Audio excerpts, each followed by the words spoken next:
मंत्री जयंत मलैया की तरफ है। मलैया परिवार ही पूर्ण रूप से चुनाव हराने का जिम्मेदार है। उनका खुद का वार्ड हार गए।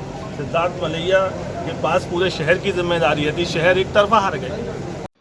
भाजपा की 5वीं सूची में दमोह के चारों प्रत्याशियों के नाम तय किया हुए कैबिनेट मंत्री का दर्जा रखने वाली राहुल सिंह के सपनों पर पानी फिर गया और राहुल जिसे उपचुनाव हराने का जिम्मेदार समझते थे, उन्हें ही भाजपा ने उम्मीदवार बनाकर मानो राहुल के सपनों पर पानी डाल दिया हो। अब राहुल क्या करेंगे यह तो आने वाले दिनों में पता चलेगा, लेकिन भाजपा ने कांग्रेस के अजय टंडन को 2 दफा चुनाव हराने वाले पूर्व मंत्री जयंत मलैया को फिर चुनावी मैदान में खड़ा किया है। अब देखना होगा कि भाजपा की ये चाल कितनी सफल होती है। हालांकि जिन परिस्थितियों में पहले जयंत मलैया ने अजय टंडन को हराया है, अब वैसी परिस्थितियां नहीं रही हैं। राहुल लोधी को भले ही भाजपा ने टिकट के लायक नहीं समझा, लेकिन राहुल लोधी उपचुनाव में अपनी हार का जिम्मेदार अगर जयंत मलैया को मानते हैं और दमोह में अपने जनाधार के जरिए जयंत मलैया से बदला ले सकते हैं। लेकिन इसका फायदा कांग्रेस को मिलेगा और कांग्रेस राहुल लोधी को गद्दार कहती है। बड़ा सवाल यह है कि आगामी विधानसभा चुनाव में राहुल लोधी किस भूमिका में होंगे। एक तरह से देखा जाए तो राहुल लोधी के राजनीतिक भविष्य में इन चुनावों की बड़ी भूमिका होगी। अगर राहुल लोधी विधानसभा चुनाव में अपना राजनीतिक वजूद न दिखा पाए तो सियासत में उनकी राह आगे कठिन होगी।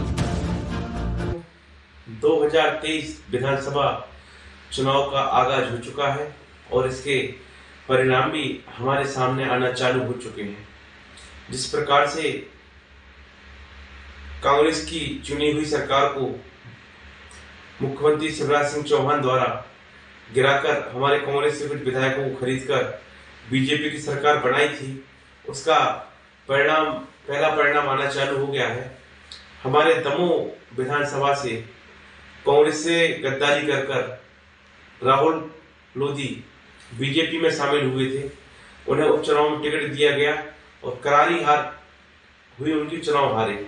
इसके बाद उनसे वादा किया गया कि विधानसभा चुनाव में आपको टिकट दिया जाएगा, आपको प्रत्याशी बनाया जाएगा, लेकिन ऐसा नहीं किया गया।